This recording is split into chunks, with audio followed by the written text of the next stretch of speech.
अस्सलाम वालेकुम स्टूडेंट्स, कैसे हैं आप लोग। स्टूडेंट्स, आप जानते हैं कि हमने फ़िज़िक्स का चैप्टर नंबर 3 स्टार्ट किया था और लास्ट टाइम हमने एग्जांपल नंबर 3.3 और 3.4 सॉल्व की थी।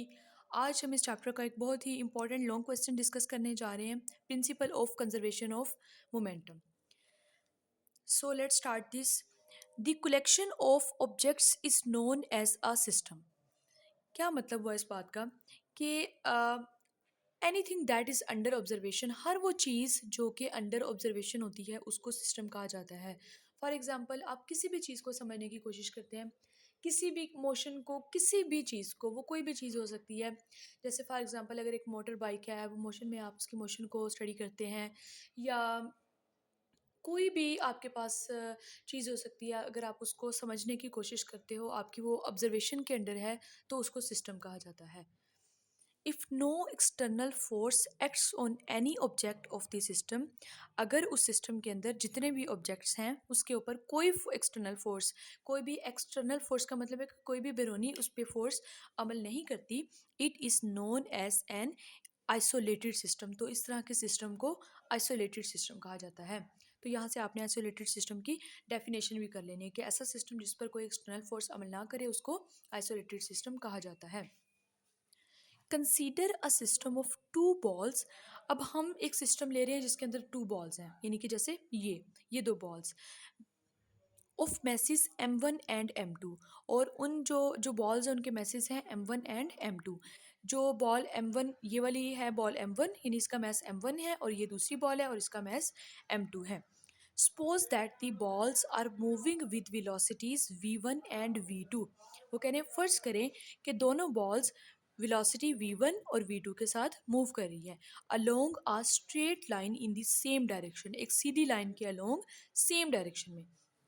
तो यहाँ से बच्चों हमने देखा कि हमने एक सिस्टम लिया, सिस्टम के अंदर हमारे पास दो बॉल्स थी, एक M1 एक का मैस था और वो वेलोसिटी V1 के साथ मूव कर रही थी, और इसी तरह से एक का मैस M2 था और वो वेलोसिटी V2 के साथ मूव कर रही थी। If V1 greater than V2, अगर V1 की वेलोसिटी, यानी कि V1 वेलोसिटी जो है इसकी वेलोसिटी से ज़्यादा है, दी बॉल्स विल कोलाइड, तो दोनों बॉल्स कोलाइड कर जाएंगी। आप इस सिनेरियो को ज़रा इमेजिन करें, आपके पास दो बॉल्स हैं, दोनों ही मोशन में हैं, इसकी वेलोसिटी कम है, इसकी वेलोसिटी ज़्यादा है, तो कुछ टाइम बाद ऐसा नहीं हो जाएगा कि ये बॉल जाके इसके साथ टकराएगी, क्योंकि वो एक बिल्कुल स्ट्रेट लाइन पे चल रही है, दोनों ने इधर से उधर नहीं हो सकती, बिल्कुल स्ट्रेट लाइन पे उन्होंने चलना है। तो इसकी वेलोसिटी ज़्यादा है, इसकी कम है, तो एक वक्त ऐसा आएगा ये जाके इसके साथ टकरा जाएगी, एज शोन इन फिगर, ये जैसे दिखाया गया है। If there velocities become V1 prime and V2 prime, ये जो ऊपर छोटा सा साइन होता है ना, इसको प्राइम कहते हैं, रिस्पेक्टिवली आफ्टर कुलियन, जब वो उन्होंने कुलाइड कर लिया, आपस में टकरा गई, तो वो कह रहा है अगर कुलियन के बाद उनकी वेलोसिटीज़ V1 प्राइम और V2 प्राइम हो जाती है, यानी कि ये जो बॉल M1 मैस वाली है इसकी वेलोसिटी V1 प्राइम हो जाएगी और इसकी वेलोसिटी V2 प्राइम हो जाएगी, देन। अब बच्चों यहाँ से आपने एक बहुत ही इंपॉर्टेंट चीज़ देखनी है। आपको पता है कि हर वो चीज़ जो मोशन में होती है उसका कोई ना कोई मोमेंटम होता है, अगर इसके पास मैस है। तो हमने मोमेंटम का एक फार्मूला पढ़ा था, P is equal to mv। अब अगर हम इस बॉल का मोमेंटम कैलकुलेट करें तो वो क्या होगा, M1v1, इसका मोमेंटम जो है वो M1v1 हो जाएगा, और इसका मोमेंटम M2v2, और कुलियन के बाद इसका मोमेंटम बन जाएगा M1v1 प्राइम, और इसका मोमेंटम हो जाएगा M2v2 प्राइम। तो बच्चों यहाँ से आपने क्या चीज़ नोटिस करनी है, वो लिखता है total momentum of the system before कुलियन, कुलियन से पहले पहले, अभी वो नहीं टकराई, अभी सिर्फ वेलोसिटी के साथ मूव कर रही हैं, तो कुलियन से पहले पहले टोटल मोमेंटम क्या हो जाएगा, M1v1, यानी कि पहली बॉल का मोमेंटम, ये जो जैसे लिखा हुआ M1v1 प्लस M2v2, दूसरी बॉल का मोमेंटम M2v2, ठीक है। इसी तरह से total momentum of the system after कुलियन, अब वो टकरा गई हैं, तो अब मोमेंटम क्या होगा, M1v1 प्राइम, यानी पहली बॉल का momentum M1v1 prime plus M2v2 prime, ये देखो जैसे ये लिखा हुआ M2v2 प्राइम, यहाँ पे मेंशन है, ठीक है। तो ये मोमेंटम पहली बॉल का है, ये दूसरी का है कुलियन से पहले पहले, और कुलियन के बाद ये M1v1 प्राइम पहली का है और ये M2v2 प्राइम दूसरी का है। The principle of conservation of momentum states that, अब हम पढ़ेंगे कि principal of conservation of momentum क्या कहता है। So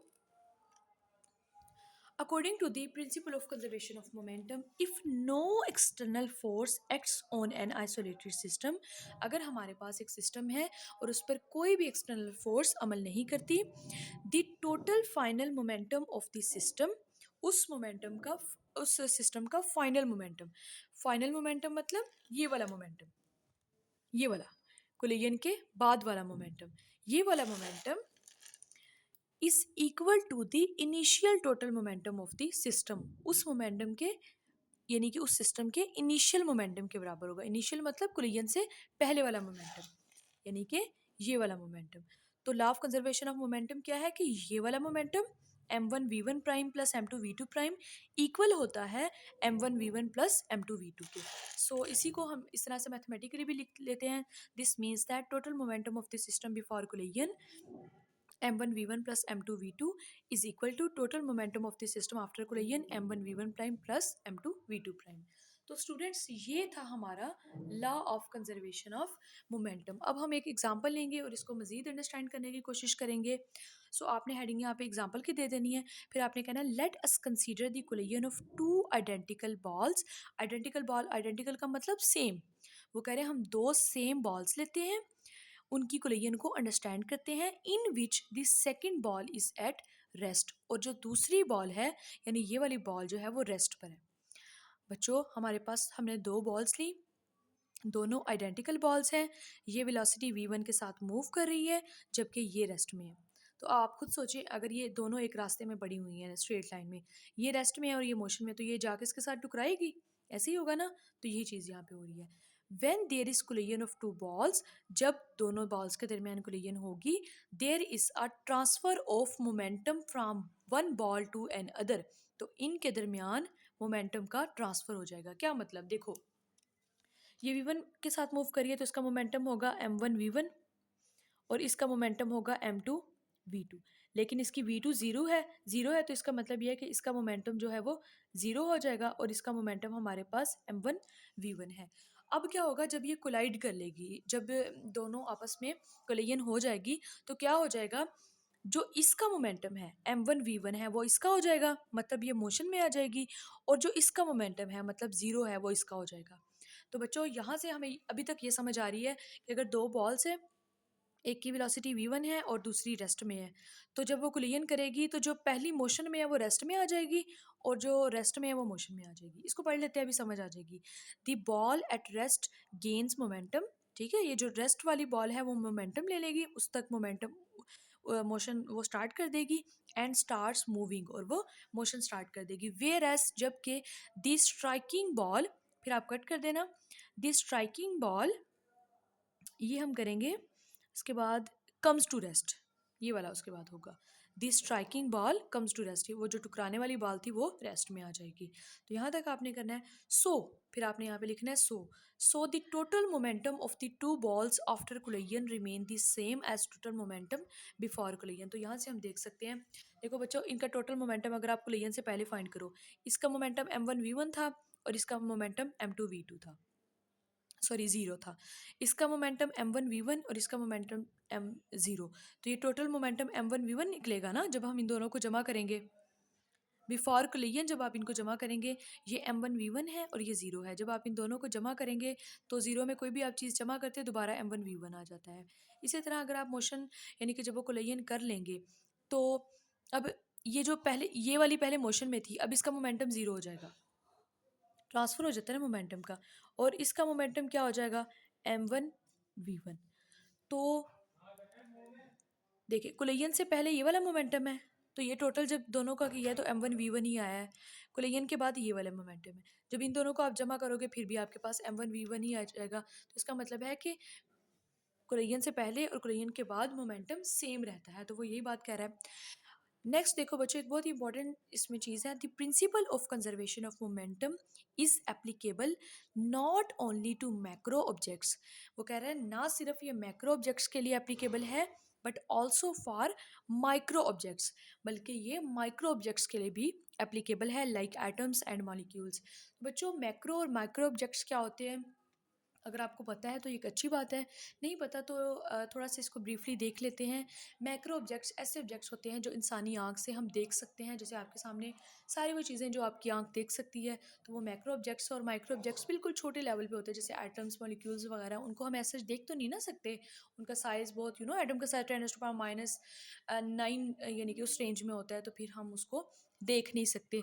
तो ऐसी चीज़ें जिनको आप देख नहीं सकते इंसानी आँख से, वो माइक्रो ऑब्जेक्ट्स हैं, और जिनको आप आसानी से देख सकते हो इंसानी आँख से, वो मैक्रो ऑब्जेक्ट्स होते हैं। तो ये वाला जो प्रिंसिपल है, ये ना सिर्फ मैक्रो ऑब्जेक्ट्स के लिए है, बल्कि ये माइक्रो ऑब्जेक्ट्स के लिए भी है। तो ये था हमारा आज का लेक्चर। आई होप आपको समझ आई होगी, और इतना ज़्यादा ये मुश्किल तो नहीं है, बहुत आसान सा टॉपिक था। तो फिर भी अगर आपका कोई भी क्वेश्चन हो, कहीं से आपको समझ ना आई हो, आपने कमेंट सेक्शन में लाजमी पूछना है, और आपने मुझे बताना है कि आपको आज का लेक्चर कैसा लगा। सो नेक्स्ट वीडियो तक के लिए अल्लाह हाफिज़, अपना ख्याल रखिएगा, दुआ में याद रखिएगा।